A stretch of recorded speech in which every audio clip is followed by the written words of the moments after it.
COVID testing. This is Kyle Cooper. Remembering a local teacher who died on 9/11. We were very close. I'm Nick Einelli. On Wall Street, the Dow is down 85, NASDAQ down 25 points. It's 12 o'clock.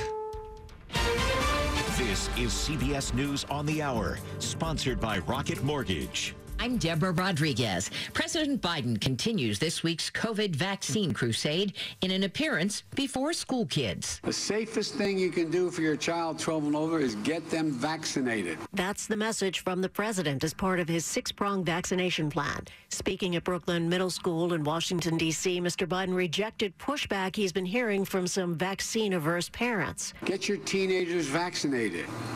You've got them vaccinated for all kinds of other things, measles, mumps, rubella. And he added, this isn't a game when it comes to the health and safety of America's children.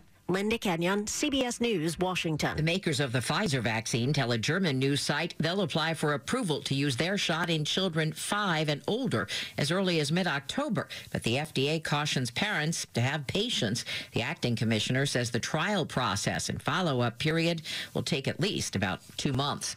Yesterday, President Biden said vaccines or weekly testing will now be required for any company that has more than 100 employees. The reaction ranges from praise to outrage. Part of our job as being citizens is keep each other safe. It's an overreach. It goes against everything that we stand for as Americans as far as freedom and autonomy. The Republican National Committee says it'll sue over the new rule. In Afghanistan, another charter flight left Kabul airport today. It comes a day after more than 100 passengers, Americans among them, got out on the first flight since U.S. troop withdrawal. Correspondent Charlie Daggett is on the other side of the Afghan border in Pakistan. He says there are signs the Taliban is clamping down again. We got Taliban members who are now guarding this border crossing. There are hundreds of people who are trying to get out, some in need of urgent medical attention, and they're being stopped, not just by the Taliban, but by Pakistan, who don't want to encourage a huge influx of refugees until there's a coherent international plan in place. Tomorrow marks the 20th anniversary of the 9/11 terror attacks. More than 340 New York City firefighters were killed that day. Daniel Nigro was FDNY Fire Commissioner. Calls were coming in rapidly from people that were above in great danger, and we were trying to reach them. It was our best day in the way that we rescued so many people, but then again it ended as our worst day. And just in a long-awaited decision, a federal judge has ordered Apple to substantially alter its business model, forcing the company to allow developers to steer customers away from Apple's payment processing service. Dow down 109. This is CBS News.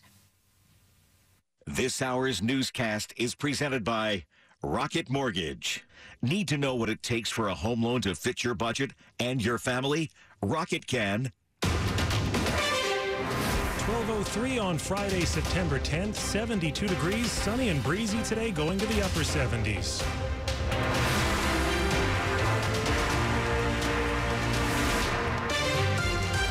Good afternoon, I'm John Aaron. And I'm Mark Lewis with the top local stories we're following this hour. A proposed federal law would require you to be vaccinated if you travel by air or on a train. WTOP's Mitchell Miller has details from Capitol Hill. Virginia Democratic Congressman Don Beyer believes it's necessary to sustain momentum for people getting shots and protected against COVID-19. 75% of Americans have been vaccinated despite the anti-vax leaders in the other party. Beyer's bill, the Safe Travel Act, would require proof of vaccination or a negative COVID test within 72 hours of travel for domestic airline and Amtrak trips. It would also require airport and Amtrak employees to be vaccinated or get tests. Beyer says it's a matter of common sense, but many congressional Republicans have pushed back on mandates, and it's unclear if the proposal will get any traction in Congress.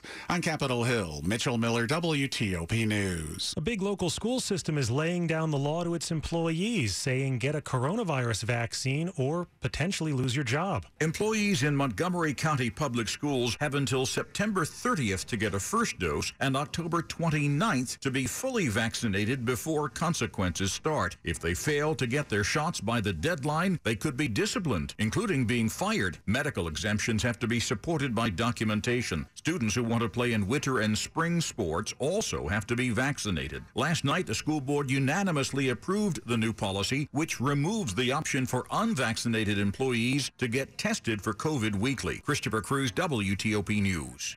Some members of the Prince George's County School Board say the school system's plan for COVID testing is inadequate. The 6 members, Murray, Adams, Stafford, Ahmed, Burrows, Harris, and Thomas, in a letter to Angela Also Brooks, say a preventive COVID testing plan for the schools has not been presented to the board, even though school has already started. The letter asked the county executive to intervene. The school's website addresses vaccinations, masks, social distancing, and cleaning, but not testing. All Prince George's County school staff are required to get a COVID-19 vaccination or face regular testing. Kyle Cooper, WTOP News. WTOP has learned from the county executive's office that Superintendent Goldson's plans to release a testing procedure as early as this afternoon. One of the thousands who died on 9/11 was a 5th grade teacher in Southeast D.C. The school where he taught is remembering him and paying tribute. Pretty much everyone has a connection to 9/11. But at D.C.'s Ketchum Elementary School, the connection runs deep as teacher James Debonair died in the plane that hit the Pentagon. Ketchum's principal, LaCondria Beckwith, presented a memorial plaque to Debonair's daughter, Jalen. We definitely wanted to just let Miss Debonair know that we still remember his service as a teacher at Ketchum, and just to give her a token of appreciation for that. And Jalen Debonair says it means a lot. 20 years later, they're still remembering him as if he walked in these halls yesterday. That's a huge thing for me and my family, and I'm so grateful for it. In Southeast, Nick Einelli, WTOP News. Funeral services are being held today for the 8-year-old boy killed by gunfire last month in Prince George's County. P.J. Evans was playing video games inside a relative's house when he was shot by someone outside. The funeral services are being held in Landover. Police are still searching for the shooter. There's a $35,000 reward for information leading to an arrest. Still ahead, a review of the new FX series about the President Clinton-Monica Lewinsky scandal. It's 12:07. I'd like for other men to understand that prostate cancer is something that can be treated. Robotic surgery is an excellent way to go, and I recommend it at GW Hospital. There's not a day that goes by when I'm not grateful and realize how blessed I am to be able to have a successful cancer procedure. We got through, came out the other side. Woo-hoo. Physicians are not employees or agents of this hospital.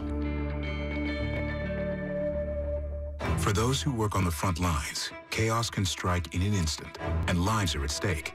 First responders need a network that's built right. That's why we created Verizon Frontline, the advanced network and technology for first responders. Built for superior reliability, built for real interoperability, and built for 5G. Verizon Frontline, built right for first responders. Visit Verizon. COVID-19 is still around, but that doesn't mean the Army ROTC programs are not there for you. Earn scholarships for school and pursue the career you want. The Leadership Developing Army ROTC classes will give any full-time student the focus and resources that can open doors down the road. Start sharpening the skills that will carve out your future today. Learn how at goarmy.com/ROTC. Army ROTC, now accepting college scholarship applications. Visit goarmy.com/moneyforcollege.